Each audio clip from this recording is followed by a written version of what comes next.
देशों नमस्कार, जय हिंद। आज हम अपने दो अहम पड़ोसी देशों के बारे में बात करेंगे। पाकिस्तान जो पहले भारत का हिस्सा था 47 से पहले, जिस दिन से आजाद हुई उस दिन से उसने बहुत घटिया हरकतों से हिंदुस्तान को तंग कर रखा, लेकिन अब वो अपने पड़ोसी अफगानिस्तान से उलझ गया है। दोस्तों, पाकिस्तान अफगानिस्तान संघर्ष पे हम बात करेंगे। काफी सुनने को मिलता है, टीवी चैनल्स पे, न्यूज़पेपर पढ़ने को मिलता है कि अफगान ने इतनी उनकी चौकियां कब्जे में कर ली, जवानों को मार दिया। दोस्तों, इतिहास, वर्तमान और भारत पर प्रभाव क्या पड़ा, इसके ऊपर आज हम बात करेंगे। दोस्तों, अफगानिस्तान और पाकिस्तान के दोनों को साथ में रख करके डूरंड रेखा केवल दोस्तों एक सीमा नहीं बल्कि इतिहास की अधूरी विरासत। जब पड़ोसी एक दूसरे पर अविश्वास करते हैं तो हर सीमा चौकी संघर्ष का केंद्र बन जाती है। पाकिस्तान और अफगानिस्तान की दुश्मनी भूगोल से कम और राजनीति से अधिक संचालित है। नमस्कार दोस्तों, आज हम बात करेंगे उस संघर्ष की जो एक बार फिर दक्षिण एशिया की स्थिरता को चुनौती दे रहा है। पाकिस्तान और अफगानिस्तान के बीच बढ़ती सैन्य झड़पें, सीमा पर गोलीबारी, चौकियों पर कब्जे के दावे, सैनिकों की मौतें और ओपन वॉर जैसे शब्द आखिर इस दुश्मन की जड़ क्या है? ये जो दुश्मनी है दोनों के पीछे, इसकी जड़ क्या है? दोस्तों, वर्तमान में विवाद किस बात पर है अफगानिस्तान पाकिस्तान के बीच और इसका भारत पर क्या असर पड़ सकता है, ये जरूरी है हमारे लिए। आइए पूरी तस्वीर समझते हैं। दुश्मनी की दोस्तों ऐतिहासिक जड़ इस संघर्ष की शुरुआत आज की नहीं है। इसकी जड़ है 1893 में खींची गई डूरंड रेखा की। ये सीमा ब्रिटिश भारत और अफगानिस्तान के बीच तय की गई थी ब्रिटिश द्वारा। 1947 में पाकिस्तान ने इसे अपने अंतर्राष्ट्रीय सीमा माना, लेकिन अफगानिस्तान ने कभी इसे पूरी तरह स्वीकार नहीं किया। समस्या क्या है? अब ये क्यों ऐसा कर रहे हैं? ये रेखा पश्तून जनजातियों को दो हिस्सों में बांटता। अफगानिस्तान ने पश्तूनिस्तान की अवधारणा का समर्थन किया, पाकिस्तान इसे अपनी संप्रभुता पर खतरा मानता है। यहीं से शुरू हुई अविश्वास की दीवार दोनों देशों के बीच। वर्तमान संघर्ष के कारण क्या है? आज की लड़ाई मुख्य रूप से तीन मुद्दों पर केंद्रित है। पहला,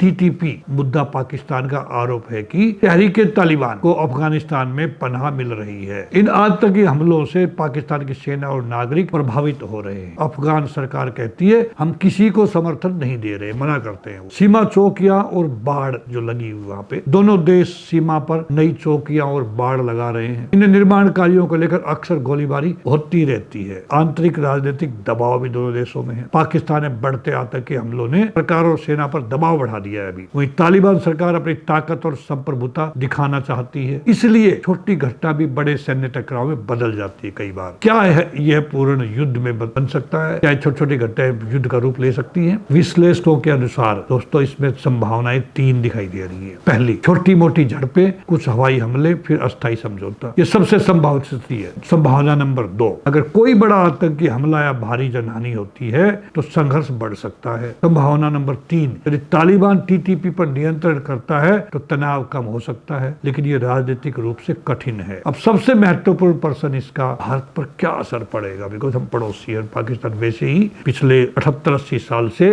छुटपुट घटनाएं अपने हमारे बॉर्डर पे करता रहता है। इसमें दोस्तों संभावित लाभ क्या है हमें? पाकिस्तान की सेना का ध्यान पश्चिमी सीमा पर बटेगा ताकि वो यहाँ छोटी मोटी हरकतें कम करना शुरू कर देगा। वो पाकिस्तान को आंतरिक सुरक्षा पर अधिक संसाधन लगाने पड़ेंगे। भारत को कूटनीतिक रूप से स्थिरता का पक्षधर दिखने का अवसर भी मिलेगा। अब संभावित खतरे भी हम देख लेते क्या क्या है भाई। पहला, आतंकी समूह दबाव के कारण कश्मीर की ओर रुख कर सकते हैं। क्षेत्रीय अस्थिरता से नई चरमपंथी गतिविधियां जन्म ले सकती हैं। पाकिस्तान घरेलू दबाव से ध्यान हटाने के लिए भारत कार्ड खेल सकता है और पहले करता आया है। भारतीय रक्षा के लिए रणनीतिक संदेश। भारतीय सशस्त्र बलों के लिए इसका अर्थ है सीमा पर सतर्क निगरानी, खुफिया तंत्र की सक्रियता, ड्रोन और घुसपैठ के खिलाफ तैयारी, रणनीतिक संयम और संतुलित कूटनीति। भारत को भावनात्मक प्रतिक्रिया नहीं बल्कि रणनीतिक धैर्य दिखाना होगा। इस पे पाकिस्तान और अफगानिस्तान की दुश्मनी केवल सीमा विवाद नहीं है, ये इतिहास, पहचान, आतंकवाद और सत्ता राजनीति का जटिल मिश्रण है जो उनकी समस्या। आज पूर्ण युद्ध की संभावना कम है, लेकिन सीमित संघर्ष और अस्थिरता जारी रहने की आशंका अधिक है। वहाँ पे भारत के लिए अवसर भी है और चुनौती। सतर्कता, संतुलन और रणनीतिक धैर्य ही आगे का मार्ग अभी है। पाक अफगान तनाव बताता है दोस्तों कि अधूरे समझौते भविष्य के युद्धों का बीज बोते हैं। गोलीबारी से सीमाएं सुरक्षित नहीं होती, फिर और अधिक विवादित हो जाती है जो अभी हो रही है। वहाँ पे शांति तभी संभव है दोनों राष्ट्र इतिहास की पीड़ा से ऊपर उठकर भविष्य की सोचे।